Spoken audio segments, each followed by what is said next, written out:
கர்த்தருடைய நாமம் மகிமைப்படுவதாக. இந்த நாளிலே உங்களுக்கு யோனா தீர்க்கதரிசியின் புத்தகத்திலிருந்து தேவனுடைய வார்த்தையை கொடுக்கும்படியாய் விரும்புகின்றேன். இன்றைக்கு என்னுடைய செய்தியின் தலைப்பு தீங்குக்காக மனஸ்தாபப்படுகின்ற தேவன்.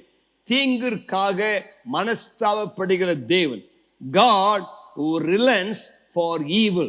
யோனாவின் புத்தகம் 4வது அதிகாரம் 2ஆம் வசனத்தை நாம் வாசிக்க கேட்போம். யோனாவின் புத்தகம் 4வது அதிகாரம் 2வது வசனம். கர்த்தரை நோக்கி விண்ணப்பம் பண்ணி, ஆ கர்த்தாவே, நான் என் தேசத்தில் இருக்கும் போதே நான் இதை சொல்லவில்லையா? இது நிமித்தமே நான் முன்னமே தர்சிசுக்கு ஓடி போனேன். நீர் இரக்கமும் மன உருக்கமும் நீடிய சாந்தமும் மிகுந்த கிருபை உள்ளவரும் தீங்குக்கு மனஸ்தாபப்படுகிறவருமான தேவன் என்று அறிவேன். நீர் இரக்கமும் மன உருக்கமும் நீடிய சாந்தமும் மிகுந்த கிருபை உள்ளவரும் தீங்குக்கு மனஸ்தாபப்படுகிறமான தேவன் என்று அறிவேன் என்று யோனா தேவனிடத்தில் சொல்கிறார். COVID-19 சிச்சுவேஷன் காலத்தில் இன்றைக்கு முழு உலகம் காணப்படுகிறது. ஏறத்தாழ 1 கோடி மக்களுக்கும் மேலாக உலகம் முழுவதிலும் இந்த கொடிய கொள்ளை நோயினால் பாதிக்கப்பட்டிருக்கிறார்.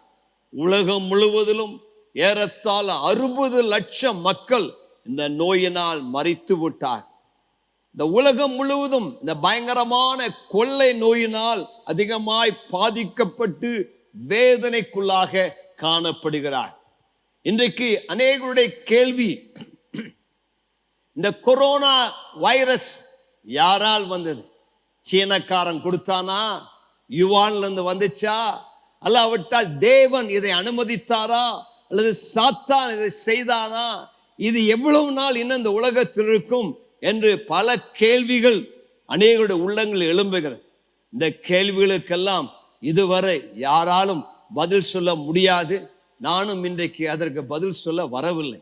ஆனால் இந்த சூழ்நிலைகள் இவ்விதமாக காணப்படுகிறது. இந்த கொடிய கொள்ளை நோய் அநேகரை பாதிப்புக்கு உள்ளாக மாற்றியிருக்கிறது.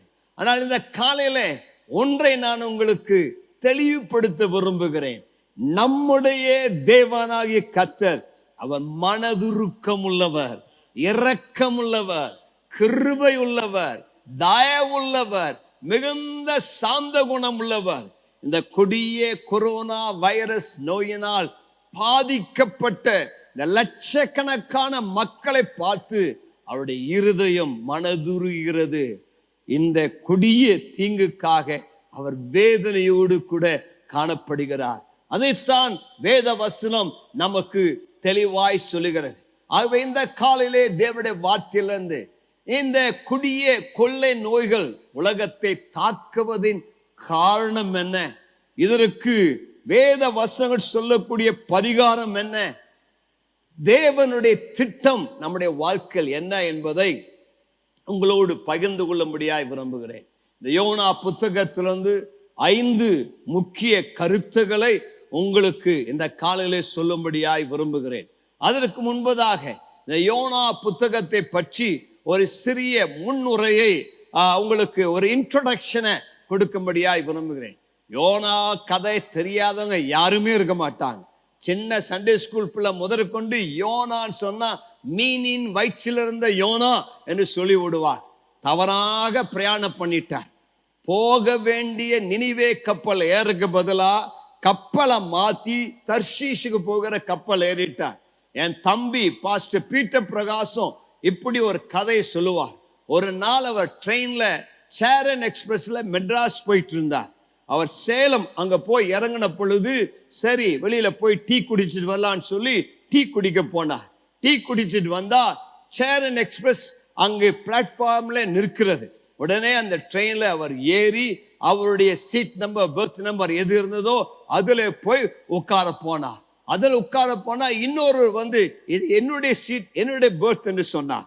என்னுடைய சகோதரன் சொன்னா இல்ல பாருங்க, நான் இதில் தான் வந்தேன், இதில் தான் இவ்வளவு நேரம் இருந்தேன், இதுதான் என்னுடைய சீட் என்று சொல்லி அவங்க 2 பேருக்கும் கொஞ்சம் அவதமாக சம்பாஷணை நடந்தது. சரி பரவாயில்ல, 2 பேரும் உட்காருவோம், டிடிஆர் வரட்டும், டிடிஆர் வந்து தீர்மானிக்கட்டும் என்று சொல்லி காத்திருந்தார். கடைசியில டிடிஆர் வந்தார். 2 பேருடைய டிக்கெட்டை வாங்கி பார்த்தார். என்னுடைய தம்பி பீட்டருடைய டிக்கெட்டை வாங்கி பார்த்து, நீங்கள் ஏறின சேரன் எக்ஸ்பிரஸ் கரெக்டான ட்ரெயின் தான், ஆனா இந்த ட்ரெயின் மெட்ராஸ்ல இருந்து கோயம்புத்தூர் போகுது. நீங்க வந்த ட்ரெயின் கோயம்புத்தூர்ல இருந்து மெட்ராஸ் போன ட்ரெயின்.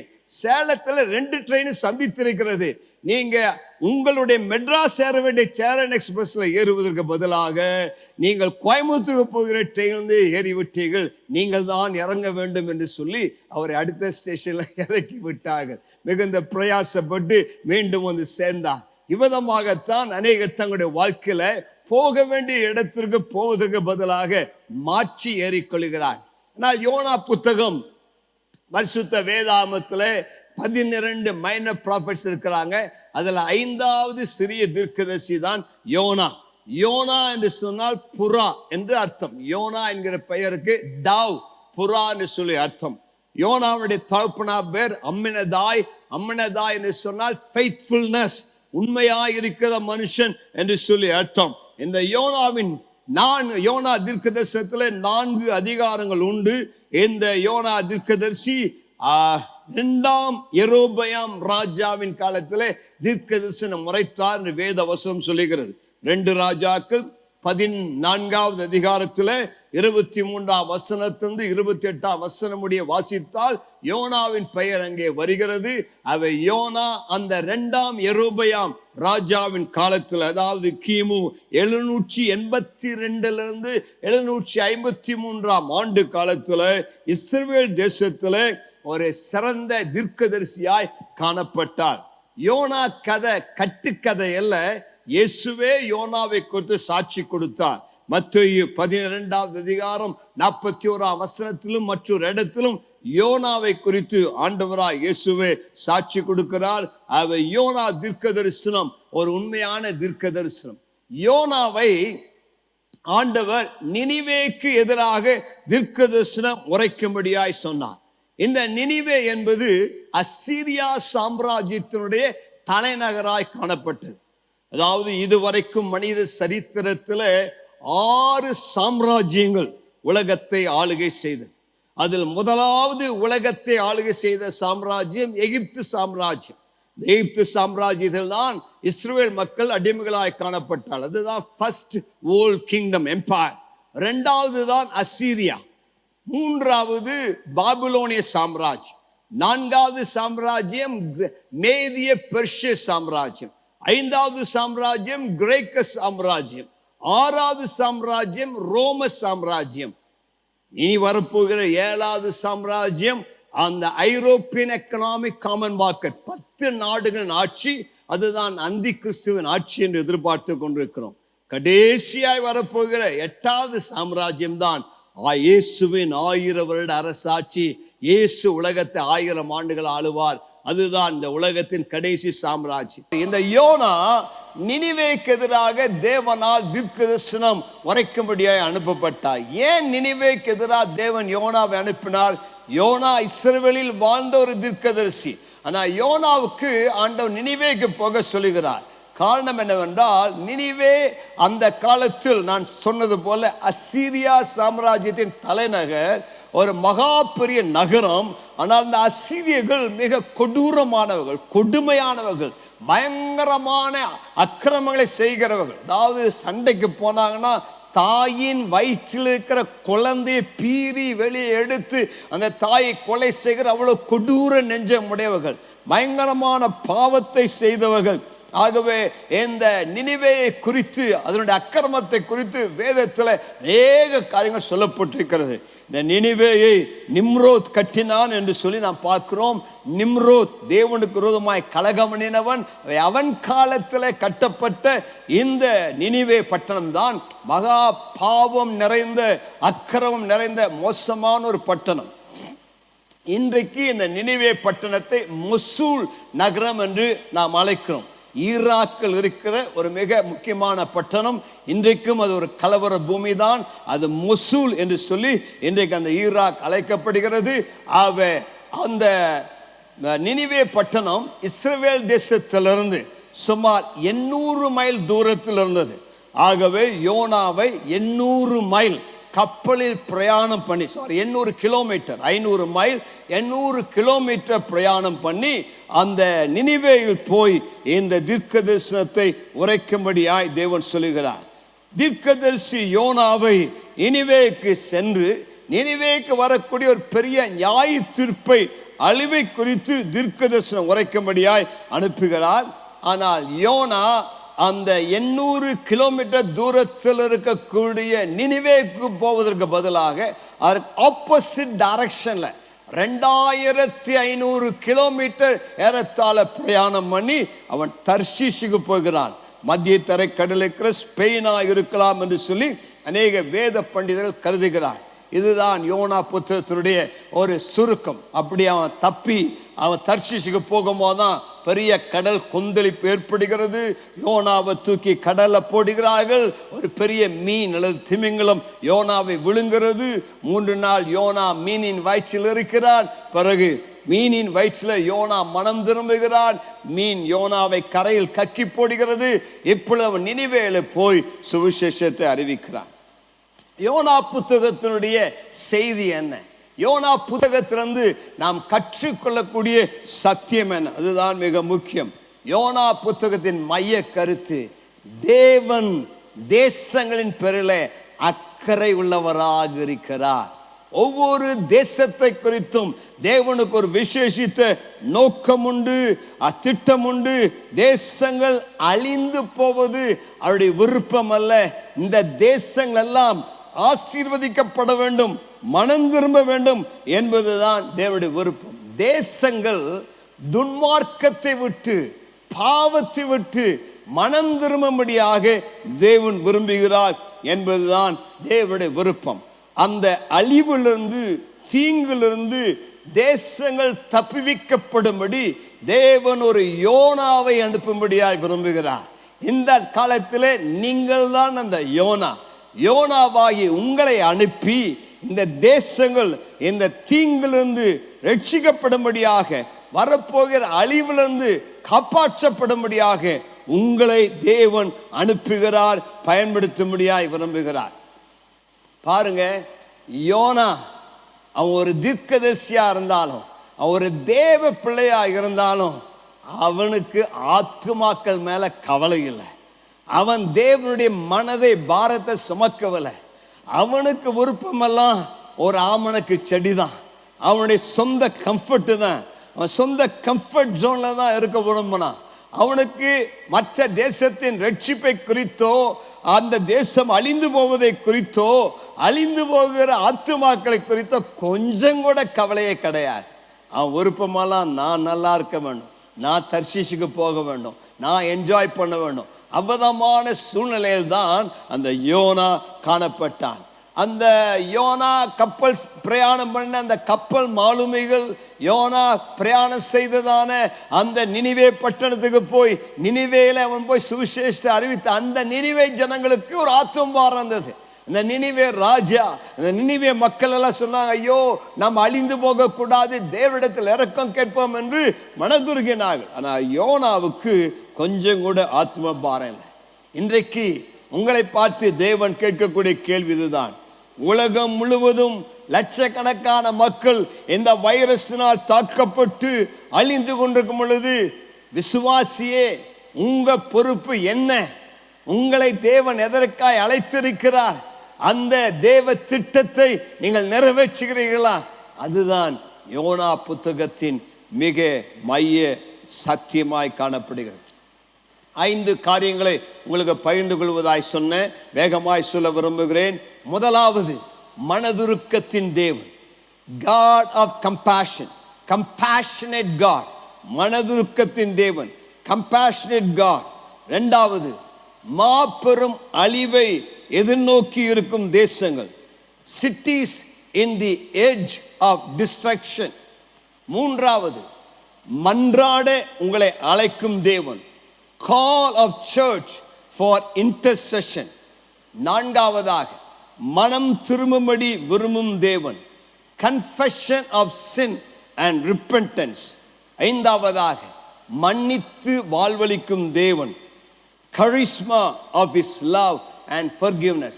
இந்த 5 குறிப்புகளை இந்த காலையில வேகமா எங்களோடு பகிர்ந்து கொள்கிறேன். என்னோடு கூட கடந்து வார். முதலாவதாக, மனதுருக்கத்தின் தேவன், கம்பேஷனேட் காட்.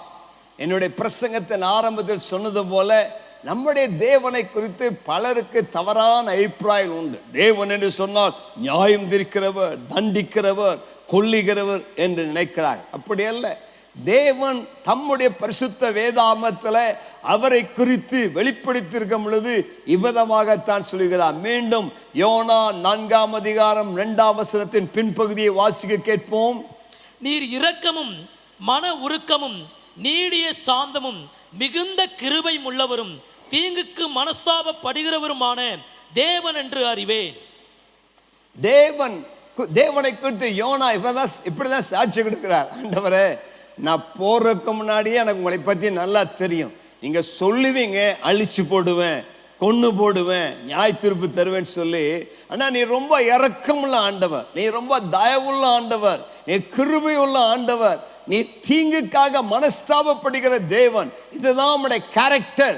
ஆகவே தான் நாங்கள் சில டைமில் நீங்க சொல்லக்கூடிய அந்த கடின வார்த்தைகளை சொல்ல பயப்படுகிறோம். ஏன்னா நீ சொல்ற மாதிரி செய்ய மாட்டேன்னு சொல்லி யோனா தேவனிடத்தில் சொல்லுகிறான். யாத்திரையாகமம் 34ஆம் அதிகாரம் 6ஆம் வசனத்திலே மோசேக்கு தேவன் நிவதமாகத்தான் சொல்லுகிறார். வாசியுங்கள். கர்த்தர் அவனுக்கு முன்பாக கடந்து போகிற போது, கர்த்தர் அவனுக்கு முன்பாக கடந்து போகையில் அவர் கர்த்தர் இரக்கமும் கிருபையும் நீடிய சாந்தமும், கர்த்தர் இரக்கமும் கிருபையும் நீடிய சாந்தமும் மகா தயையும்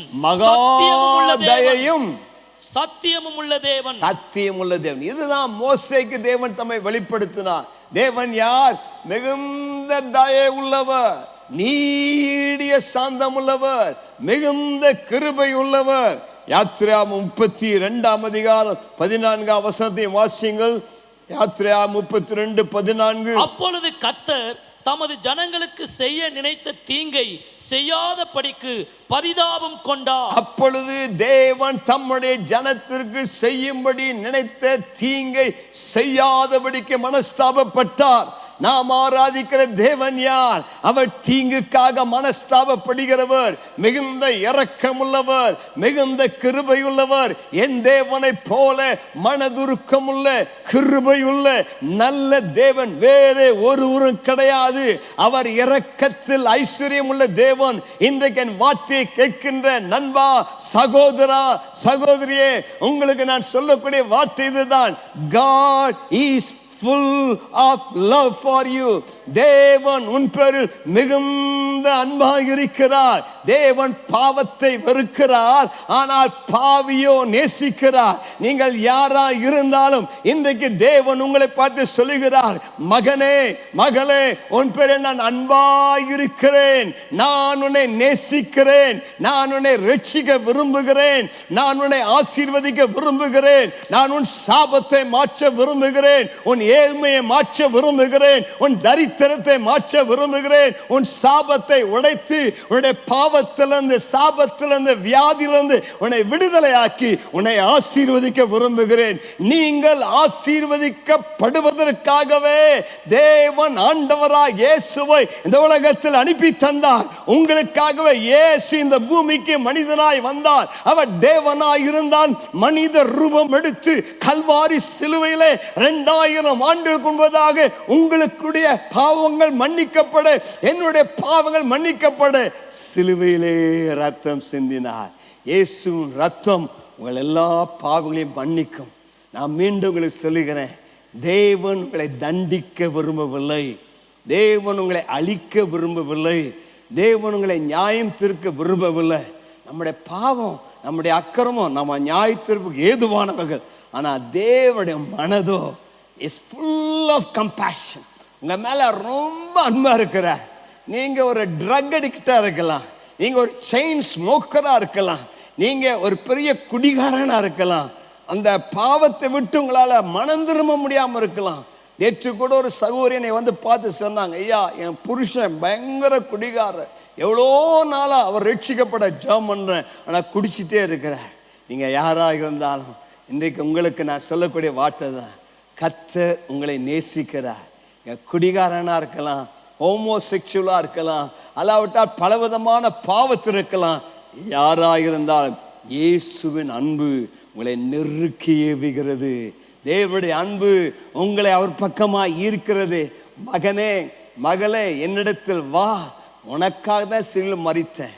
நீ நரகத்துக்கு போவது ஏன் இஷ்டம் அல்ல. நீ தண்டிக்கப்பட்டு பாவத்தில், சாபத்தில், மரணத்தில் நீ மரித்து ஒரு நம்பிக்கையில்லாத நித்தியத்துக்கு போவது என்னுடைய விருப்பம் அல்ல. என்னிடத்தில் வா, நான் உனக்கு இளைப்பாறுதல் தருவேன். என்னிடத்தில் வா, நான் உனக்கு ஆறுதலை தருவேன். உன்னுடைய சாபத்தை மாற்றி உனக்கு ஜீவன் தருவேன் என்று இயேசு அழைக்கிறார். Jesus died for every nation, every people group, every language, every caste and every religion.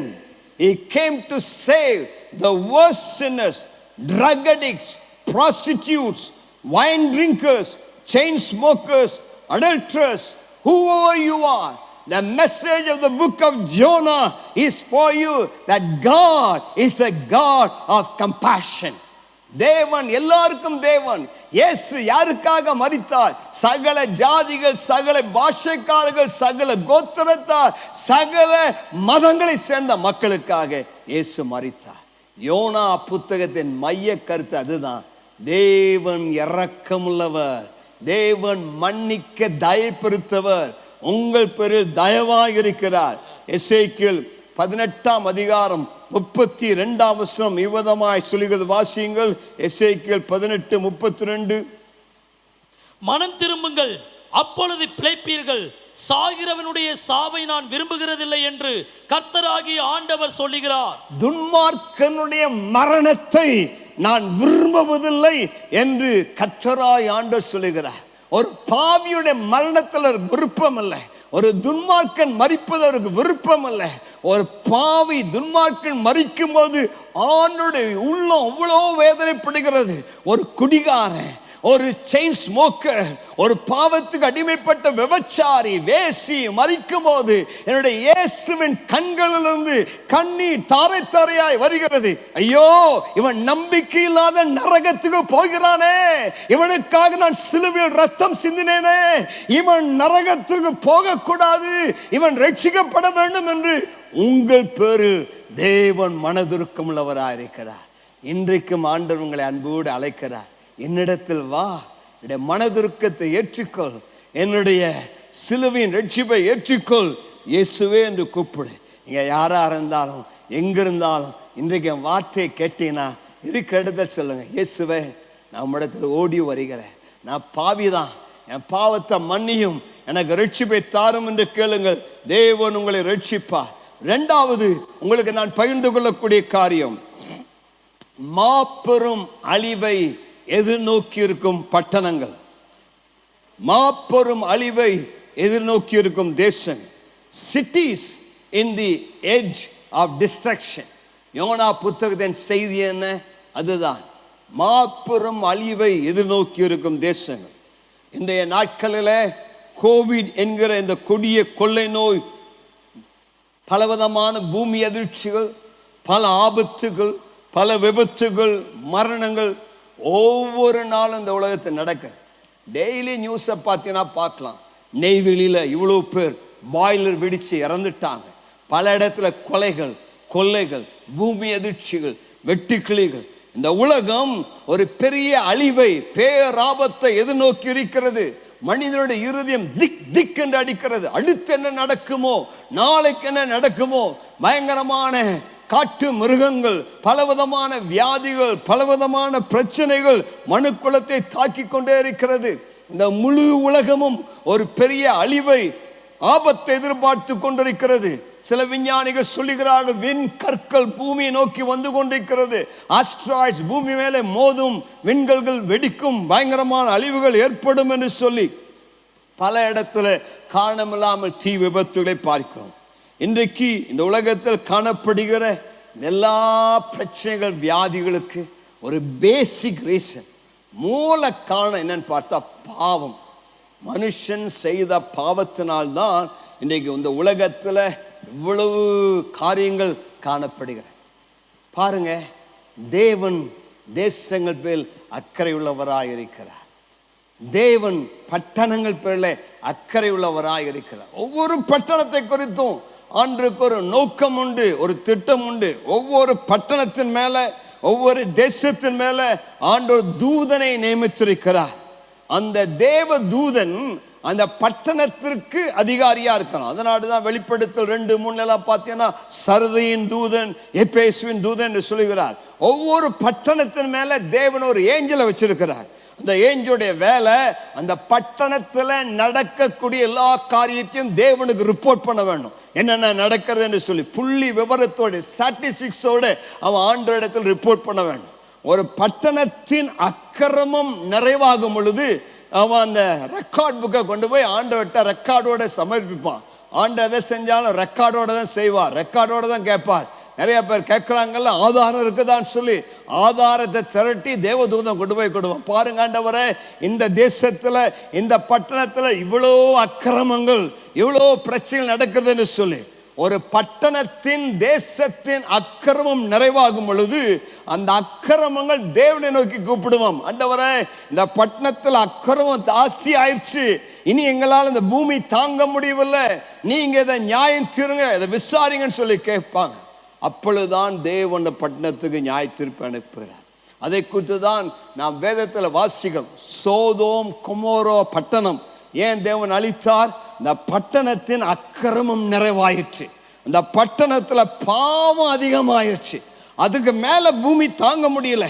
அதனாடி அந்த சோதோம் கொமோரா பட்டணம் தேவனை நோக்கி கூப்பிட்டபடினாலே தேவன் வந்து அந்த பட்டணத்தை நியாயம் தீர்க்க வேண்டிய ஒரு சூழ்நிலைக்கு தள்ளப்பட்டார்.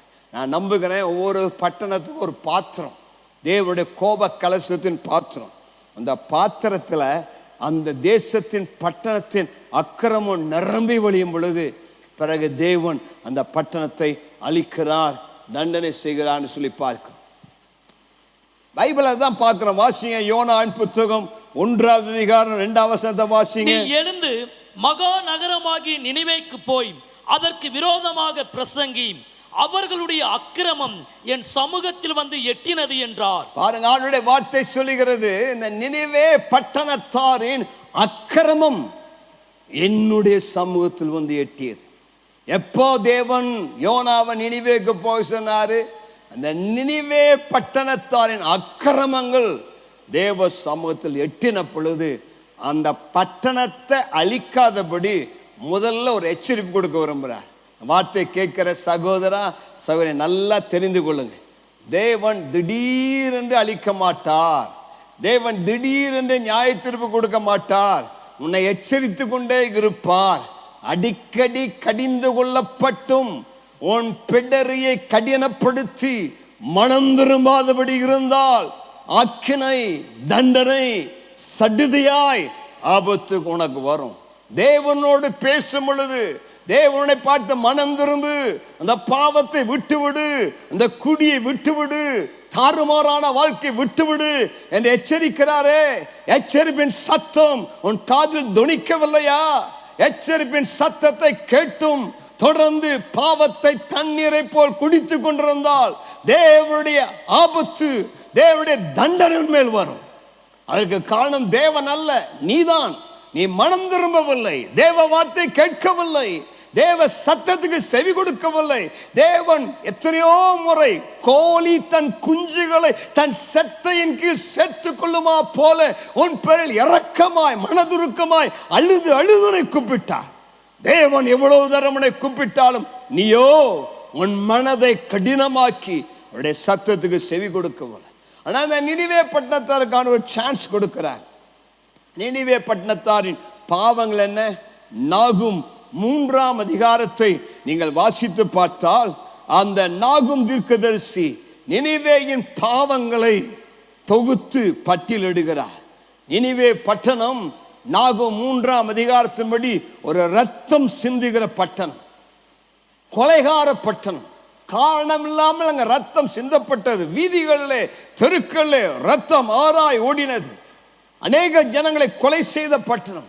ஜனங்களை கற்பழித்து தவறான இந்த ஹோமோசெக்சுவல் பாவத்தில் ஈடுபட்ட ஒரு ஆண் புணர்ச்சி, பெண் புணர்ச்சி சாதாரணமாய் செய்த ஒரு பட்டணம் தான் இந்த நிம்ரோத்துடைய பாவங்கள்.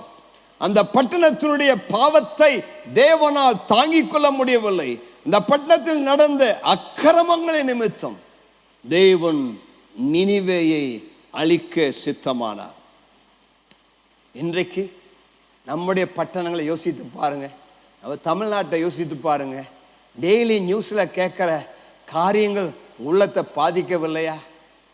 5 வயசு பொண்ணை கற்பழிச்சு வெட்டி துண்டு துண்டா வெட்டி புதைச்சு போடுறான். சின்ன சின்ன பசங்கள்லாம் காமம் கொண்டு, கிழவன்கள்லாம் காமம் கொண்டு சின்ன பிள்ளைகளை கற்பழிக்கிறாங்க. பிறந்த குழந்தைகளை தவறா நடத்துறாங்க. ஒரு பெண் தன்னுடைய கள்ளக்கால் மேல் ஆசைப்பட்டு தான் கட்டின புருஷன் மேல கல்ல போட்டு கொண்டுட்டு போறான். இன்னொரு இடத்துல பார்த்தோம், ஒரு பெண் ஒரு ஆளோட வாழ விரும்பி தன்னுடைய எல்லா பிள்ளைகளையும் கொன்று விட்டு போகிறான். எவ்வளவு மோசமான காரியம்! இதையெல்லாம் தேவன் தாங்கி கொண்டிருக்கிறாரா? பிறகு நாம கேட்கிறோம், ஏன் ஆண்டவரே கோவிட், ஏன் இந்த கொள்ளை நோய், ஏன் இந்த வியாதி? நாம ஏன் மாற்றி கேள்வி கேட்கக்கூடாது? ஏன் இந்த அக்கிரமம், ஏன் இந்த கொடுமையான பாவங்கள்? தமிழகத்தில் இத்தனை பாவங்கள் விரித்தாடுகிறது. இதுவரைக்கும் இல்லாத கொலைகள், இதுவரைக்கும் இல்லாத கொள்ளைகள். காவல்துறையே 2 பேரை அப்படி கொண்டு போட்டாங்களே, ஜெயராஜ் பீனிக்ஸ். எவ்வளவு மோசம்! சட்டத்தை கையில் எடுத்து தேசத்தை பாதுகாக்க வேண்டிய அந்த காவல்துறையை 2 பேரை அவ்வளவு சித்திரவதைப்படுத்தி கேவலமா நடத்தி இருக்கிறார்களே. அவ்வளவு மோசமாக நம்முடைய தேசம் போய் கொண்டிருக்கிறது. ஆகவே தான் மத்தேயு 12ஆம் அதிகாரம் 41 42 வசனத்தில் இவ்விதமாய் வாசிக்கிறோம். வாசிங்கள். மத்தேயு 12. யோனாவின் பிரசங்கத்தை கேட்டு நினிவே பட்டணத்தார் மனம் திரும்பினார்கள். இதோ யோனாவிலும் பெரியவர் இங்கே இருக்கிறார். ஆதலால் நியாய தீர்ப்பு நாளிலே நினிவே பட்டணத்தார் இந்த சந்ததியாரோடு எழுந்து நின்று இவர்கள் மேல் குற்றம் சுமத்துவார்கள். பாருங்க, ஆண்டவர் தான் சொல்றாரு, யோனாவிலும் பெரியவங்க இருக்கிறாரு. நியாய தீர்ப்பு நாளிலே நினிவே பட்டணத்தார் இந்த சந்ததியாரோடு எழுந்து நின்று குற்றம் சுமத்துவார். அதாவது தேவன் இன்றைக்கு நாம் வாழ்கிற இந்த காலத்தில் இருக்கிற தேசங்களை நியாயம் தீர்க்காவிட்டால், அமெரிக்கா தேசத்தை, உலகம் முழுவதிலும் எல்லா இடங்களும் அக்கிரமங்கள் பெருகி இருக்கிறபடினால அந்த சோதோம் கொமோராவை நினிவேயை நியாயம் தீர்க்க வேண்டும் என்று சொன்ன ஆண்டவர் இன்றைக்கு இருக்கிற இந்த உலகத்தை நியாயம் தீர்க்காமல் அமைதியாயிருப்பாரானால் அந்த மக்கள் எழுந்து நியாய தீர்ப்பினாலே தேவனிடத்தில் கணக்கு கேட்பார்களாம். ஏன் ஆண்டவரே, எங்களை விட அவங்க எவ்வளவு மோசமா இருந்தாங்க, எங்களை தண்டிச்சிங்களே, அவர்களை நீங்கள் ஒன்று பண்ணாமல் விட்டீர்களே என்று கேட்பார்களாம். இன்றைக்கு இந்திய தேசத்தின் பாவம் தேவனை நோக்கி கூப்பிடுகிறது. இந்திய தேசத்தின் அக்கிரமங்கள் தேவனை கோபப்படுத்தி, ஆண்டவரே நீர் ஏன் அமைதியா இருக்கு என்று கேட்கிறார்கள். யோசித்து பாருங்க, இந்தியாவில் 140 கோடி மக்கள் வாழ்கிறார்கள். இந்தியாவில் காணப்படுகிற அக்கிரமங்கள், பாவங்கள் ஏராளம். வயிற்றில் இருக்கிற சிசுக்கள் கொலை செய்யப்படுகிறார்கள். அபார்ஷன் இன்னைக்கு சாதாரணமா இருக்கிறது. ஒரு ஆணும் பெண்ணும் கல்யாணத்துக்கு முன்னாடி வாலிப நாட்களை தவறாய் நடந்து விட்டு அந்த பிள்ளை வயிற்றில் உருவானா காரணமே இல்லாம கொஞ்சம் கூட மனசு கூச்சாம அபார்ட் பண்ணுகிறார்கள். எவ்வளவு கேவலமான பாவம்! ஆணோடு ஆண், பெண்ணோடு பெண் வாழ்க்கை நடத்துவது இன்றைக்கு சட்டமாக்கப்பட்டிருக்கிறது, நியாயமாக்கப்பட்டிருக்கிறது. பரிதானம் வாங்குதல், குற்றமில்லாத இரத்தத்தை சிந்துதல், கொலை செய்தல், கற்பழிப்பு, இவைகளெல்லாம் அன்றாட நிகழ்ச்சிகளாய் மாறிவிட்டது. ஒவ்வொரு நாளும் செய்திகளை கேட்கும் பொழுது எவ்வளவு உள்ளம் வேதனைப்படுகிறது. தேவன் தேசத்தை வாந்தி பண்ணி போடுகிற அளவுக்கு அருவருப்புகள் நிறைந்து காணப்படுகிறது. இந்தியாவின் பாவம் தேவனை நோக்கி கூப்பிடுகிறது. இந்திய தேசத்திற்காக நியமிக்கப்பட்ட தேவதூதன் ஆண்டவரை பார்த்து சொல்லுகிறான், ஆண்டவரே உம்முடைய காலம் வந்து விட்டது, நீ நியாயம் தீர்ப்பு செய்யும் என்று சொல்லி கேட்கிறான். இந்தியாவில் குற்றமில்லாத இரத்தம் தேவனை நோக்கி முறையிட்டு, ஆண்டவரே எந்த மட்டும் நியாய தீர்ப்பு செய்யாமல் இருக்கிறீர் என்று கேட்கிறது. ஆகவே தான் தேவன் முழு உலகத்தையும் தம்முடைய கரத்தில் வைத்திருக்கிறார். சில காரியங்களை அனுமதிக்கிறார். சில காரியங்கள் இந்த உலகத்தில் நடக்கிறது மனிதர்கள் உணர்ந்து கொள்ள, மனம் திரும்பும்படியாக. 3வது காரியம், மன்றாட தேவன் உங்களை அழைக்கிறார். Church is called to intercede for the nations. Church is called to intercede for the nations. பாருங்க, இந்த COVID-19 கொரோனா வைரஸ் வந்த உடனே அந்த தேசத்தின் அதிகாரிகள் தலைவர்கள் ஒன்று கூடி அந்த தேசத்தை இந்த நோயிலிருந்து எப்படி காப்பாற்ற வேண்டும் என்று மகா சபை கூடி திட்டமிடுகிறார். நம்முடைய தமிழக முதலமைச்சர் திரு எடப்பாடி பழனிசாமி அவர்களும் அடிக்கடி மாவட்ட கலெக்டர்ஸ் அதிகாரிகளோடு கூட பேசுகிறார், டாக்டர்ஸோடு கூட ஹெல்த் அபிஷியல்ஸோடு பேசுகிறார், சென்ட்ரல் கவர்மெண்டோடு பேசுகிறார். தமிழகத்தை எப்படி இந்த கொரோனாவிலிருந்து காப்பாற்ற வேண்டும் என்று நம்முடைய தமிழக அரசை அதிகம் பாராட்டுகிறோம். மிக நல்ல முயற்சிகள் எடுக்கிறார்கள், நல்ல சிறப்பாக செயல் திட்டங்களை தீட்டுகிறார்கள், அவர்களால் முடிந்த அளவு காரியங்களை செய்கிறார்கள். இந்த COVID-19 யாரால் கட்டுப்படுத்த முடியாது. ஆகவே தான் நம்முடைய முதலமைச்சரே சொல்லிட்டார், கடவுளுக்கு தான் தெரியும் எப்பொழுது மாறும் என்று சொல்லி. ஏன்னா மனுஷ கையில் இல்லை. ஆனாலும் நம்முடைய அரசாங்கங்கள் உட்கார்ந்து இதற்கான சிறப்பான திட்டங்களை அவள் தீட்டி மிக நல்ல முறையில் செய்கிறார்கள். ஆகவே தான் நம்முடைய தமிழக அரசுக்காக நாம் பாரத்தோடு ஜெபிக்க வேண்டும். கர்த்தருக்கு நல்ல ஞானத்தை கொடுத்து எல்லாவற்றையும் நல்ல திறமையாய் செய்ய அவளை ஜெபத்தில் தாங்க வேண்டும்.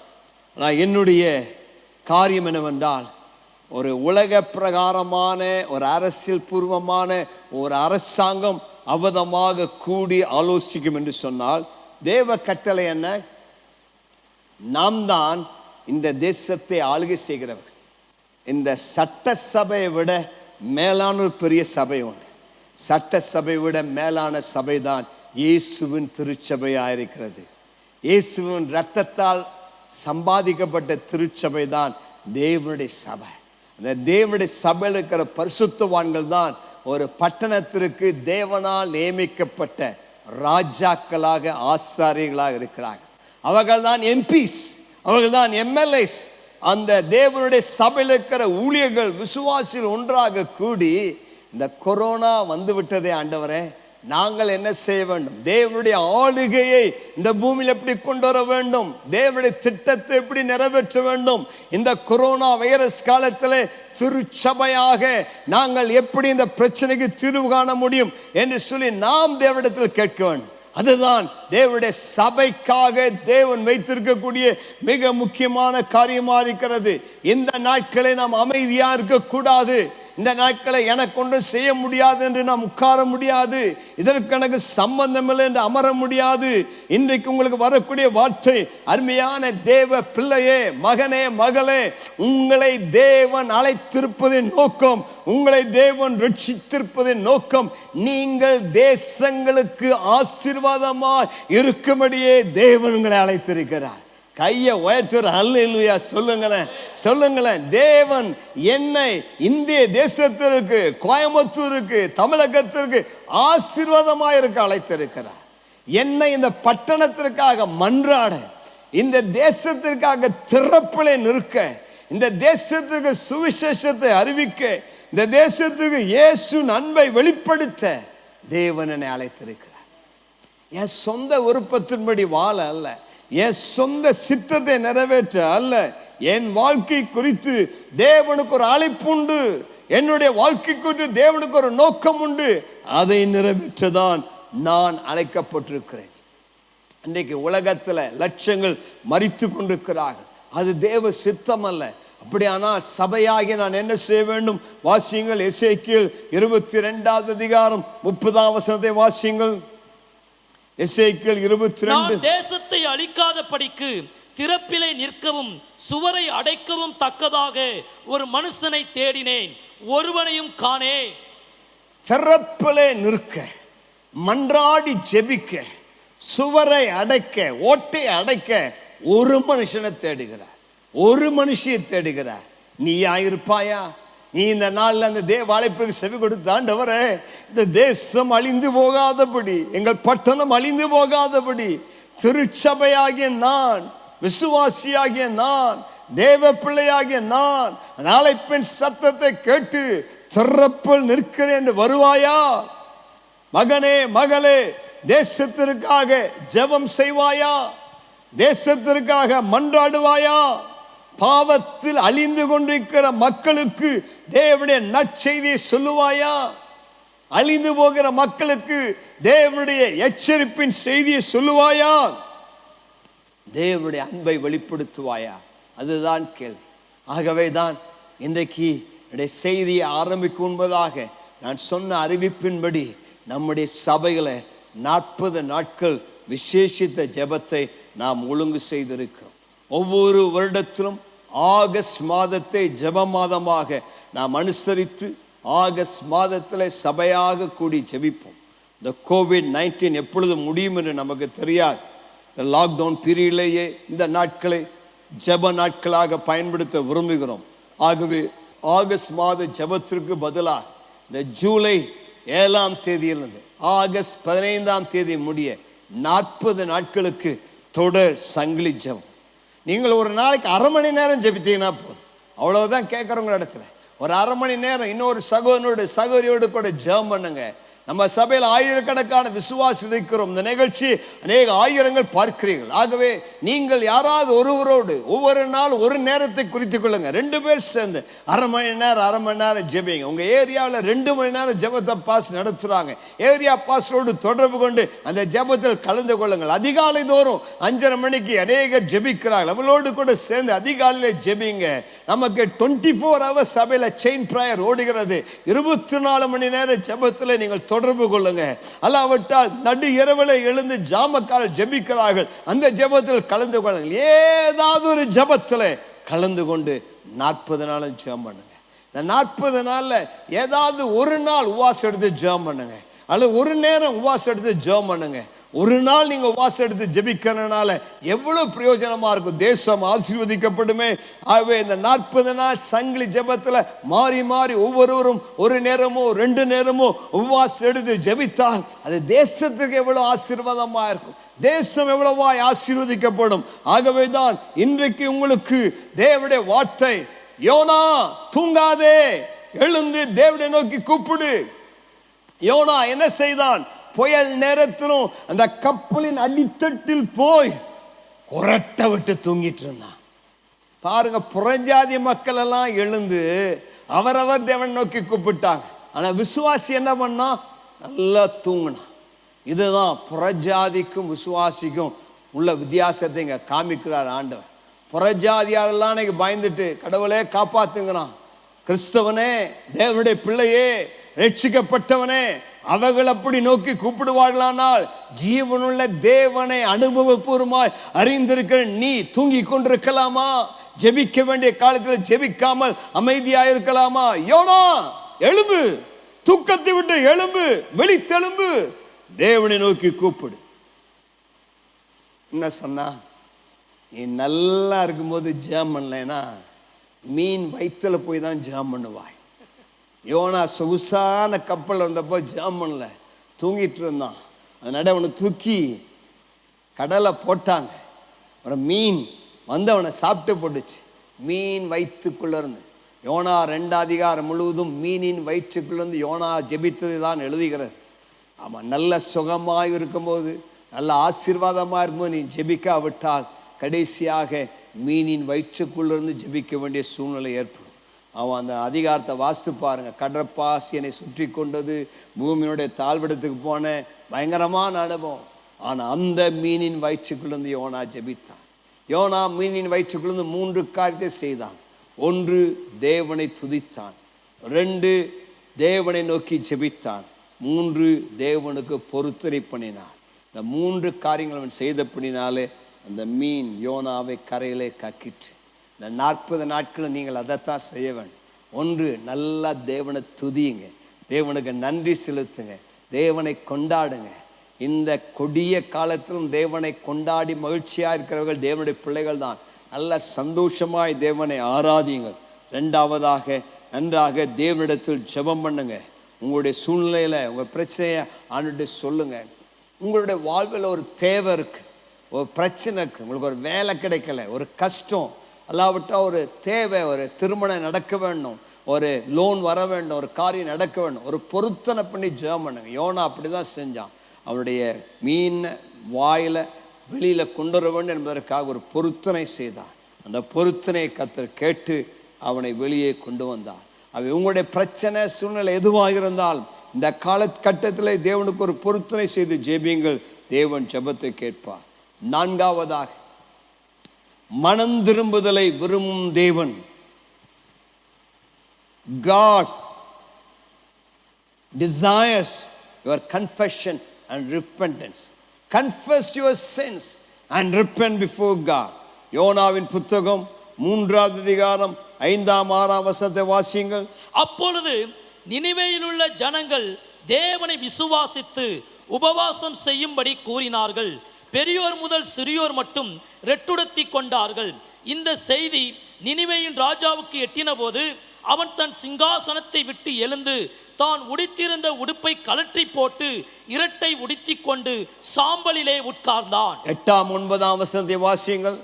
மனுஷரும் மிருகங்களும் ரெட்டினால் மூடிக்கொண்டு தேவனை நோக்கி உரத்த சத்தமாய் கூப்பிடவும் அவரவர் தம் தம் பொல்லாத வழியை தம் தம் கைகளில் உள்ள கொடுமையும் விட்டு திரும்பவும் கடவர்கள்.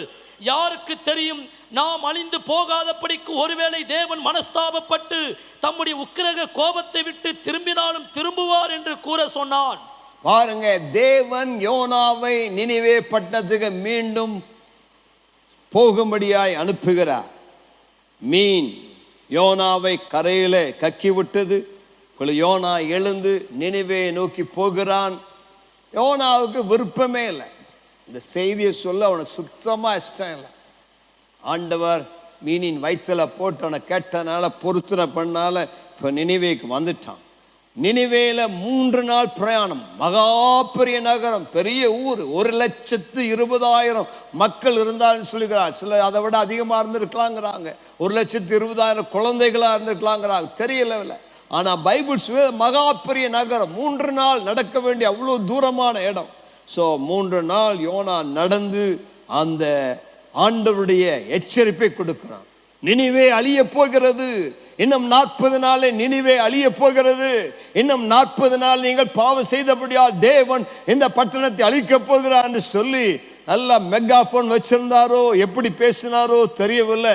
ஆமா, இன்றைக்கு கொரோனா வந்துருச்சு, முகக்கவசம் அணிங்கன்னு சொல்லி வீதி வீதியா அனௌன்ஸ் பண்ணிட்டு கார்பரேஷன் போறது போல யோனா வீதி வீதியா போய் அனௌன்ஸ் பண்ணாரு. 40 நாள் நினிவே அழியும், நினிவே அழியும், நினிவே அழியும். ஒரு நல்ல செய்தி அவன் சொல்ல, மனம் திரும்பி ரட்சிக்கப்பட்டு பிரசங்கம் பண்ணல. அவன் சொன்னா நினிவே அழிய போகுது, நினிவே அழிய போகுது, நினிவே அழிய போகுது, இன்னும் 40 நாள் தான், 40 நாள் தான் அப்படின்னு சொல்லி அறிவிச்சிட்டு வரான். ஆனா பாருங்க, இந்த செய்தியை கேட்ட ஜனங்களுக்குள்ள என்ன உணர்வு ஏற்பட்டுச்சு. இந்த செய்தியை கேட்ட ஜனங்கள்லாம் ஐயோ 40 நாள்ல நினிவே அழிய போகுதான்னு சொல்லி அத்தனை பேர் அந்த செய்தியை கேட்ட பொழுது வேதம் சொல்லுகிறது, தங்கள் பொல்லாத வழியை விட்டு மனம் திரும்பினார்களாம், தேவனை விசுவாசித்தார்களாம், ரெட்டுடுத்தி சாம்பல் உட்கார்ந்து மனங்க சேர்ந்து அழுதார்களாம், உபவாசித்தார்களாம். ஐயோ ஆண்டவனே, நாங்க பாவம் செஞ்சிட்டோம், எங்க அக்கிரமம் கொடியது, எங்களுக்கு மன்னியுங்க. நாங்க அங்க பொல்லாத வழிகளை விட்டு மனம் திரும்பி தேவனை நோக்கி அழுதார். இந்த ஜனங்கள் அழுதத ராஜா கேட்டார். ராஜா கேட்ட, அப்படியா 40 நாள் நினிவே கவிழ்க்கப்படுமா? வேண்டாம் வேண்டாம் சொல்லி ராஜாவே வஸ்திரத்தை, ராஜரீக வஸ்திரத்தை கலற்றி ரெட்டுடுத்தி அந்த ராஜா சாம்பல் உட்கார்ந்து அவன் அழுகிறான், கட்டளை போடுறான், யாரும் சாப்பிடாதீங்க, ஈவன் மிருகத்து கூட தண்ணி கொடுக்காதீங்க, எல்லாம் கடலை நோக்கி பார்ப்போம்னு சொல்லி தங்களை தாழ்த்துகிறார். பாருங்கள், தேவனுடைய வார்த்தை எவ்வளவு ஆழமாய் கிரியை செய்கிறதுன்னு சொல்லி தேவனுடைய மனதை பாருங்க. தேவனுடைய விருப்பம் நினிவை அழிக்க வேண்டும் என்பதல்ல. தேவனுடைய நோக்கம் நினிவே மக்களை சாபத்தில் உள்ளாக்கி, அவளை சேதப்படுத்தி, அவளை ஒன்றுமில்லாமல் ஆக்கி அந்த பட்டணத்தை அழிக்க வேண்டும் என்பது திட்டம் இல்லை. தேவனுடைய விருப்பம் நினிவேயில் இருக்கிற 1,20,000 மக்களை ஒருவர் கூட சாகக்கூடாது, ஒருவன் கூட மறிக்கக்கூடாது. ஆகவேதான் ஒரு எச்சரிப்பின் செய்தி கொடுத்தார், நினிவே அழிக்கப்படும், கவிழ்க்கப்படும், மனம் திரும்ப ஆவிட்டான்னு சொல்லி. அந்த ஜனங்கள், நினிவேயின் ஜனங்கள் தேவ வார்த்தையை கேட்டு விசுவாசித்து மனம் திரும்பினார்கள். ஆகவே நடந்தது என்ன? நினிவே காப்பாற்றப்பட்ட. யோனாவுக்கு விருப்பம் இல்லை, ஆனால் நினிவே ஜனங்கள் இந்த வார்த்தையை கேட்டு கீழ்ப்படிந்தார். இன்னைக்கு வார்த்தையை கேட்கிற அருமையான நண்பா, அருமையான சகோதர சகோதரிய, ஏன் நாங்கள் இந்த வார்த்தை உங்களோடு பேசுகிறோம்? தேவன் சீக்கிரம் வரப்போகிறார். இயேசுவின் வருகை மிக சமீபமாக இருக்கிறது. இந்த முழு உலகம் அக்கினிக்கு இரையாக வைக்கப்பட்டிருக்கிறது. உலகத்தில் அந்திகிறிஸ்து ஆட்சி வந்தால் தண்ணீர் இரத்தமாய் மாறும், சூரிய சந்திர நட்சத்திரங்கள் மட மட மட என்று அத்திக்காய்கள் போல விழும், பயங்கரமான கொடுமைகள், பூமி அதிர்ச்சிகள், பயங்கரமான அழிவுகள் இந்த உலகத்தை எதிர்நோக்கி இருக்கிறது. சூளை போல எரிகிற ஒரு நாள் வருகிறது. தேவனுடைய கோபம் வேகமாய் இந்த உலகத்தில் பற்றி எரியப்போகிறது. அந்த நாள் வரும் முன்பதாக, உனக்கு தீங்கு வரும் முன்பதாக, உனக்கு அழிவு வரும் முன்பதாக இன்னைக்கு தேவ சத்தம் வருகிறது. ரட்சிக்கப்படு, ஞானஸ்தானம் எடு, இயேசுவை நம்பு, இயேசுவின் பிள்ளையாய் மாறு, உன் பாவ வழிகளை விட்டுவிடு, உன் துர்மார்க்கமான வழியை விட்டுவிடு, உன் குடியை விட்டுவிடு. ஏன் குடிச்சு குடிச்சு உன் உடம்பை கெடுக்கிறாய்?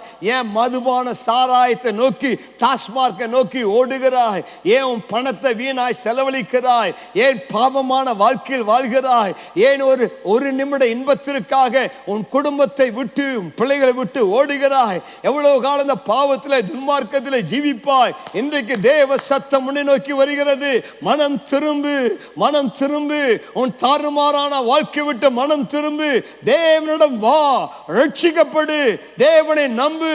நீ அவரிடத்தில் திரும்புவாயானால், நீ அவரிடத்தில் வருவாயானால் அவர் உனக்கு இறங்குவார், அவர் உன் பாவத்தை மன்னிப்பார். உன்னை தாழ்த்துவாயானால் உனக்கு செய்ய நினைத்திருந்த தீங்குக்கு மனஸ்தாபப்படுவார். உனக்கு இப்பொழுது வந்திருக்கிற அந்த கொடிய நோயிலிருந்து, அந்த கொடிய வியாதியிலிருந்து உன்னை காப்பாற்றுவார். இப்பொழுது உனக்கு இருக்கிற பிரச்சனையை அவரால் மாற்ற முடியும். நீ அவரிடத்தில் வா. தேவனுடைய செய்தி, நற்செய்தி உன்னை ஆசீர்வதிக்க விரும்புகிறார். அதுதான் அந்த மனம் திரும்புதல், வழிகளை விட்டு வருதல். யோனா பிரசங்கம் பண்ணினார், அந்த ஜனங்கள் மனம் திரும்பினார். உபவாச ஜபத்தின் வல்லமை அதுதான்.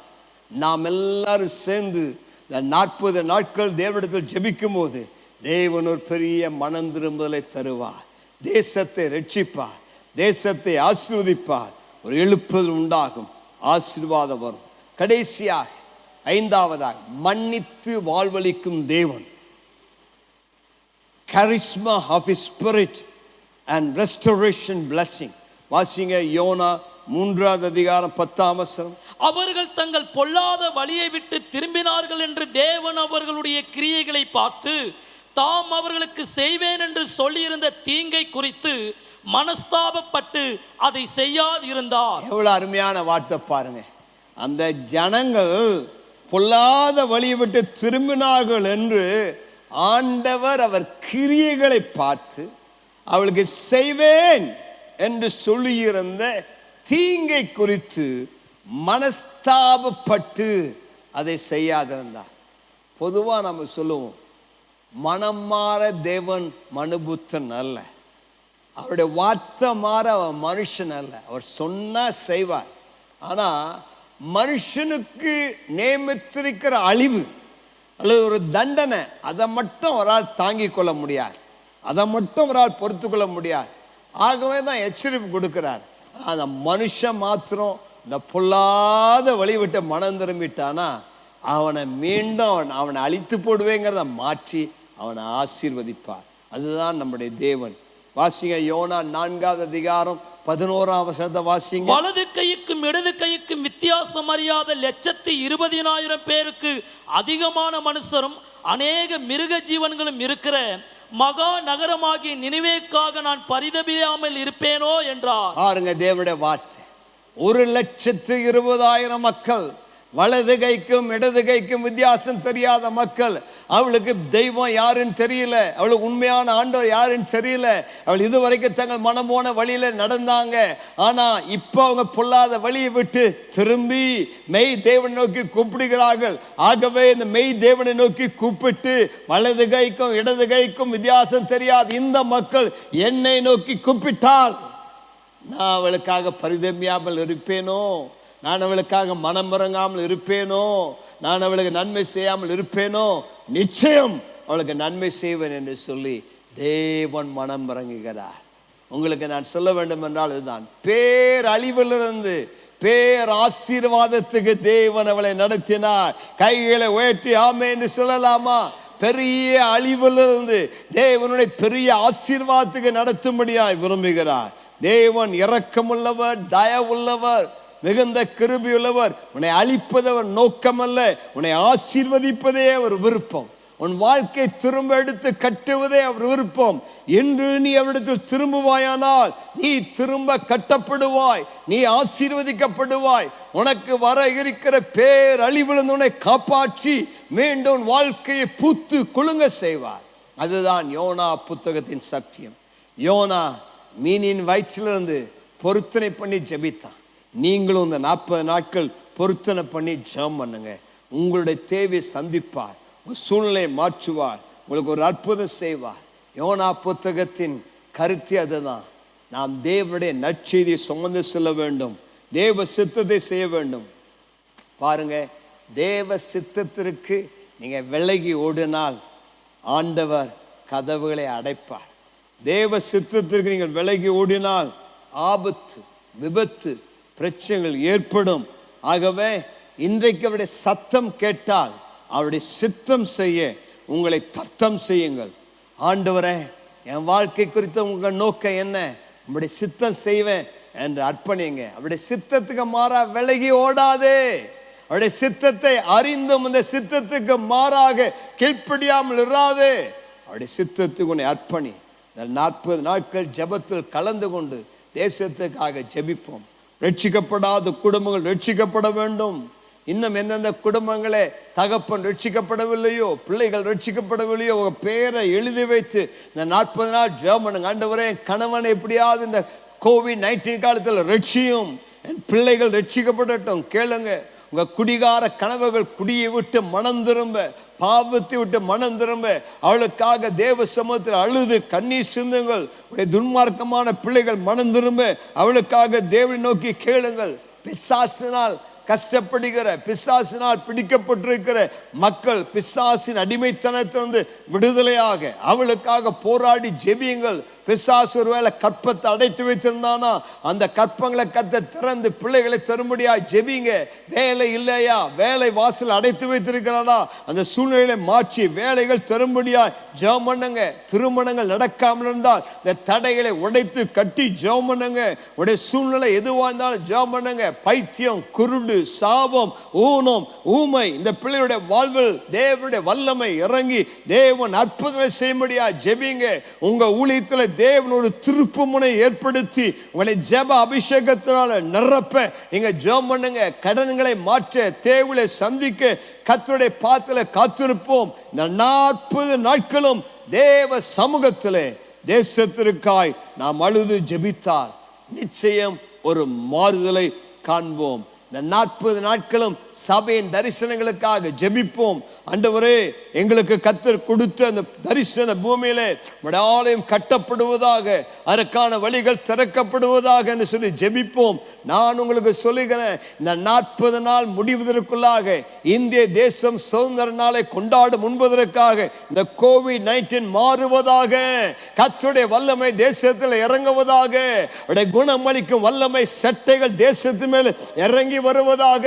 இந்த 40 நாட்கள் சபையாக உலகம் முழுவதும், இந்தியா முழுவதும் அநேக பரிசுத்தவான்கள் ஜெபிக்கும் பொழுது, அவருடைய ஜெபத்தோடு நம்முடைய ஜெபத்தை இணைத்துக் கொள்ளும் பொழுது தேசம் ஒரு மறுமலர்ச்சி காணும், தேசம் ஒரு எழுப்புதலை பார்க்கும், தேசத்தில் கர்த்தருடைய மகிமை வெளிப்படும். இந்த தேசம் முழுவதும் தேவனுடைய மகிமையா பிரசனத்தினால் நிரப்பப்படும்.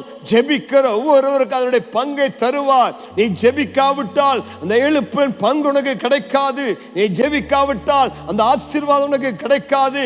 இருக்கிற இடங்களில் உங்களை தாழ்த்தி ஒப்புக் கொடுங்கள். இன்றைக்கு என் வார்த்தை கேட்கிற அருமை விசுவாசியே, சகோதரா, சகோதரியே, ஏதோ ஒரு நல்ல செய்தி என்று சொல்லி நீ Facebookல, யூடியூப்ல கமெண்ட் எழுதுவது முக்கியம் அல்ல, தீர்மானம் பண்ணுவது மிக முக்கியம். நிறைய பேர் கமெண்ட் எழுதுதலே இருக்கிறாங்க. கமெண்ட்டுகள் நல்லது, ஆனால் அதை விட எனக்கு ஒரு தீர்மானம் பண்ணு. நான் இந்த 40 நாளிலே நான் ஜெபிப்பேன், சபையோடு சேர்ந்து ஜெபிப்பேன், முழங்காலில் நிற்பேன், தேசத்திற்காக கண்ணீர் சிந்துவேன், அழுவேன், தேவன் நோக்கி கூப்பிடுவேன். தேவன் தேசத்தை ரட்சிப்பார், தேவன் தேசத்தை ஆசீர்வதிப்பார். எங்கள் சபை ஆசீர்வதி ஆண்டவரே. சபைகள் திறக்கப்படும் சுகப்படுவதாக. மீண்டும் ஆலயத்தில் கூடி கர்த்தரை ஆராதிக்க வேண்டும். இந்த நோயிலிருந்து எங்களை விடுதலையாக்கி அற்புதங்களை செய்வீராக. நம்முடைய தேவன் ஜீவனுள்ளவர், இன்றைக்கும் ஜெபத்தை கேட்கிறவர், இன்றைக்கும் ஜெபங்களுக்கு பதில் தருகிறவர். நீ ஜெபித்தால் உன்னுடைய சிறையிருப்பை மாற்றுவார். உன்னுடைய சிறையிருப்பு மாறும். யோபுடைய சிறையிருப்பை மாற்றி இரட்டிப்பான ஆசீர்வாதங்களை தந்தவர். உங்க வாழ்க்கையில, உங்க குடும்பத்தில் ஆண்டவர் இரட்டிப்பான ஆசீர்வாதங்களை தருவார். இழந்து போன நன்மைகளை தருவார். இழந்து போன சம்பளத்தை தருவார். இழந்து போன வேலையை தருவார். தேவன் அன்புள்ளவர், தேவன் இரக்கமுள்ளவர். உங்க மேல இரக்கமாயிருக்கிறார், உங்கள் பேரில் தயவாயிருக்கிறார். உங்களுக்கு அற்புதங்களை செய்வேன் என்பதே தேவனுடைய சித்தம். அப்படியானால் அவரை நோக்கி கூப்பிட, அவரிடத்தில் ஜெபிக்க, அவரிடத்தில் நம்முடைய ஆத்மாவை உயர்த்த நம்மை தாழ்த்தி ஒப்பு கொடுப்போம். ஜெபிப்போம். கர்த்தர் நம்மை ஆசீர்வதிப்பாராக. கண்களை மூடி ஜெபிப்போமா? தகப்பனே, எந்த நாளிலே உம்முடைய வார்த்தைகளை உம்முடைய ஜனத்தோடு பகிர்ந்து கொண்டேன். இந்த வார்த்தை கேட்கிற ஒவ்வொரு உள்ளங்களிலும் ஆவியானவர் பேசுவீராக, ஆவியானவர் இடைபடுவீராக. ஒருவேளை என் வார்த்தையை கேட்டுக்கொண்டிருக்கிற பாவத்தில், துன்மார்க்கத்தில், பாவமான வாழ்க்கையில் வாழ்ந்து கொண்டிருக்கிற யாராயிருந்தாலும் இன்றைக்கு அவர்கள் மனம் திரும்புவார்களாக, இயேசுவிடத்தில் வருவார்களாக, உம்மை தெய்வமாக ஏற்றுக்கொள்வார்களாக, உம்முடைய ரட்சிப்பை பெற்றுக்கொள்வார்களாக. சிலுவையில் நீ சிந்தின இரத்தத்தினால் உடைய பாவங்கள் மன்னிக்கப்படுவதாக. என் வார்த்தை கேட்கிற நண்பா, நீங்க யாரா இருந்தாலும் இருக்கிற சொல்லுங்க, இயேசுவே நான் ஒரு பாவி, என் பாவத்தை எனக்கு மன்னியும், என்னை உம்முடைய இரத்தத்தினால் கழுவும், என் உள்ளத்தில் வாரும் இயேசுவே, உம்மை நம்புகிறேன் என்று கேளுங்க. இன்றைக்கு இயேசு உங்களை ரட்சிப்பார். இன்றைக்கு இயேசு உங்களை ஆசீர்வதிப்பார். இன்று இயேசு உங்கள் பாவத்தை மன்னிப்பார். நினைவே மக்களை போல அந்த பொல்லாத பாவ வழியை விட்டு மனம் திரும்பி இயேசுவை பின்பற்றுங்கள். இந்த வார்த்தைகளை கேட்கிற ஒவ்வொரு ஆசீர்வதியப்பா. ஒரு ஜெப அபிஷேகத்தை ஊற்றுங்க, ஒரு ஜெப ஆவி ஊற்றுங்க. இந்த வார்த்தை கேட்டு ஒவ்வொருவரும் ஜெபிக்க ஒப்பு கொடுப்பார்களாக. 40 நாட்கள் இடைவிடாமல் ஜெபிப்பார்களாக. சங்கிலி ஜெபத்தில் சேருவார்களாக. ஒரு நேரமாவது உபவாசம் வந்து ஜெபிக்க கிருபை தருவீராக. இந்த 40 நாட்கள் ஜெபிக்கிற ஒவ்வொரு குடும்பத்திலும் ஏதோ ஒரு அற்புதம் நடக்கட்டும். இந்த 40 நாட்களை மாற்றங்கள் ஏற்படட்டும். இந்த 40 நாட்களை சுகம், பலம், ஆரோக்கியம் உண்டாகட்டும். கட்டுகள் முறியட்டும். கர்த்தருடைய வல்லமை வெளிப்படட்டும். ஜனத்தை நான் ஆசீர்வதிக்கிறேன். உடைய கரங்களை ஒப்பு கொடுக்கிறேன். இயேசுவின் நாமத்தில் பிதாவே, ஆமென்.